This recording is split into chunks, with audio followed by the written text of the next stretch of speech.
And అంతేకాకుండా చిరంజీవి గారి కాంబినేషన్లో వస్తే చంటబ్బాయి చెన్నైలో జరుగుతుంది. చిరంజీవి గారే బ్రహ్మానందం గారికి పరిచయం చేసింది. అవును, ఆ సినిమా అప్పుడు ఆ సందర్భం కూడా చాలా కామెడీగా ఉంటుంది కదండి. అలే బ్రహ్మానందం అని ఫేస్ చూసావా, ఘాటు 2-3 మర్డర్ చేసినట్లు లేడు. లేదులేండి అన్న, మనిషిని చూస్తే కొంచెం అలాగే ఉన్నాడు. బట్ అనగానే కట్ చేస్తే అసలు ఆహనా పెళ్ళంట ఆ సినిమా తర్వాత బ్రహ్మానందం గారు అసలు ఇండియన్ చార్లీ చాప్లిన్ చెప్పాలంటే. ఇప్పుడు కూడా ఎవ్రీ ఆల్టర్నేటివ్ డే ఎలా ఎక్కడున్నావు అన్నా వస్తానంటే ఒక 5 నిమిషాలు కూర్చుందాం, ఇలా ఉంటుంది మా బాగుండి.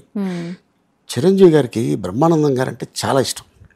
ఎక్కడ కనిపించినా కూడా ఇక అందుకోసం రీసెంట్గా వాళ్ళ అబ్బాయి ఆడియో ఫంక్షన్కి కూడా టక్కని రావటం అండ్ అలా పరిచయం. ఆ తర్వాత సినిమాలు యాక్ట్ చేయటం. ఒకరోజు లేడీ గెటప్లో ఒక వ్యక్తి కూర్చొని ఉన్నారు అక్కడ చంటబ్బాయి టైంలో.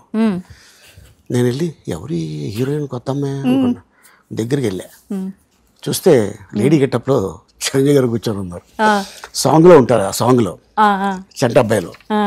ఆ తర్వాత యముడికి మొగుడు అరకు వ్యాలీలో షూటింగ్ మేము చెన్నైలో చేసాం, వైజాగ్లో షూటింగ్ చేసాం. తర్వాత అరకు వ్యాలీలో ఫైట్ జరుగుతుంది. బస్సులో మేము ఉంటాం. అంటే కష్టజీవి అని అప్పుడు నిజంగా నాకు అనిపించింది. ఎస్, అంత సులభంగా ఎవరికి స్టార్డమ్ రాదు. బస్సులో మన హ్యాండిల్ పట్టం కదా, 2 హ్యాండిల్స్ ఉంటాయి, అది చాలా దగ్గరికి ఉంటాయి. బస్ అనేదే ఇంత ఉంటుంది. ఇటు కుర్చీలో ఇటు ఉంటాయి కూర్చోడానికి, ఇటు చైర్స్ ఉంటాయి, మధ్యలో హ్యాండిల్ ఉంటుంది. అందులో అవతల వ్యక్తిని కొట్టి ఈ 2 చేతుల మధ్యలో నుంచి ఇలాగా టర్న్ అయ్యి దిగి వెనకాల వాళ్ళని అటాక్ చేయాలి. ఇది షూటింగ్ చేస్తున్నాం. షూటింగ్ చేస్తుంటే అంటే దిగేటప్పుడు చైర్ తగిలి టేక్ కట్ అయింది. మళ్ళీ ఇలా వెళ్తున్నప్పుడు ఈ చేతిలో నుంచి ఈ కాలు వచ్చింది, దిగడం కష్టం. ఇలాగ 3 టేకులు అయిన తర్వాత కింద నుంచి ఒకడు కామెంట్ చేశాడు, హరి ఇది కూడా చేయలేకపోతున్నాడు అన్నాడు. అని చూసి రేయ్ దారా నువ్వు చేయి అన్నారు. పారిపోయాడు. ఆ కష్టం అనేది ఒక యాక్టర్కే తప్ప చూసేవాడికి తెలియదు. అంటే మేబీ కష్టపడితేనే ప్రతివాడికి ఫలితం దొరుకుతుంది, కానీ అంత స్టార్డమ్ వచ్చిన తర్వాత కూడా ఇంకా కష్టపడాలి అనే ఆలోచన నిజంగా హ్యాట్స్ ఆఫ్ చెప్పాలి.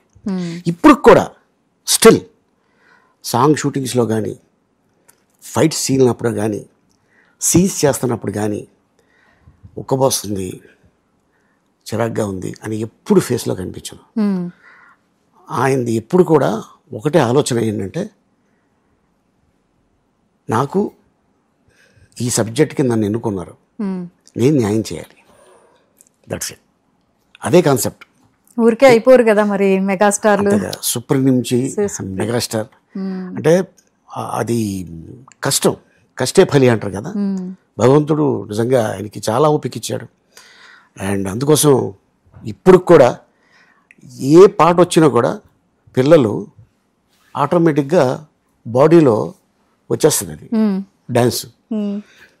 అండ్ ఆ తర్వాత మళ్ళీ చాలా కాలం తర్వాత entry, boss is back, Khaidi number 150 combination. First day చాలా ఆనందపడిపోతున్నారు. ఇది కాదురా మనకు కావాల్సింది, ఈ వాతావరణం, ఇదేరా అన్నాడు ఆయన. ఇద్దరే ఉన్నాం, ఎవరు లేరు పక్కన. ఇద్దరు కూర్చున్నప్పుడు ఒక అంటే లైటింగ్ జరుగుతుంది, ఒక అరగంట సేపు మాట్లాడుకున్నాం.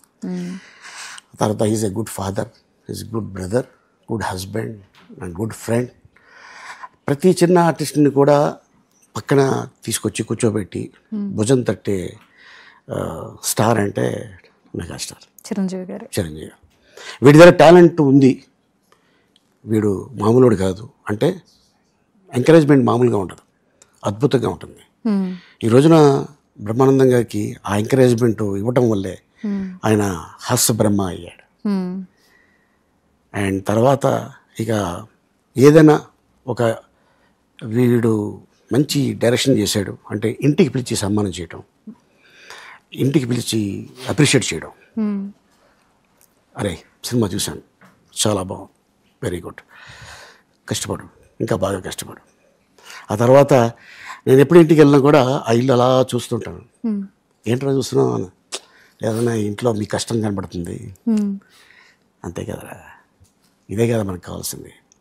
ఎక్కడి నుంచి వచ్చాం, ఏం తీసుకెళ్తాం, ఏమీ లేదు, ప్రేమ అభిమానం ఆత్మీయత తప్ప అని ఎప్పుడు ఇదే చెప్తూ ఉంటారు. ఆయనతో పాటు కూర్చుంటే నాట్ ఓన్లీ సినిమా గురించి, ఫ్యామిలీ గురించి అండ్ కొన్ని విషయాలు చెప్తారు. ఎలా ఉండాలి మనం, ఎలా ఉండకూడదు అనే విషయాలు. ఈజ్ ఎ గ్రేట్ పర్సన్ ఆ విషయంలో మాత్రం టాప్. ఆ తర్వాత ఎప్పుడైనా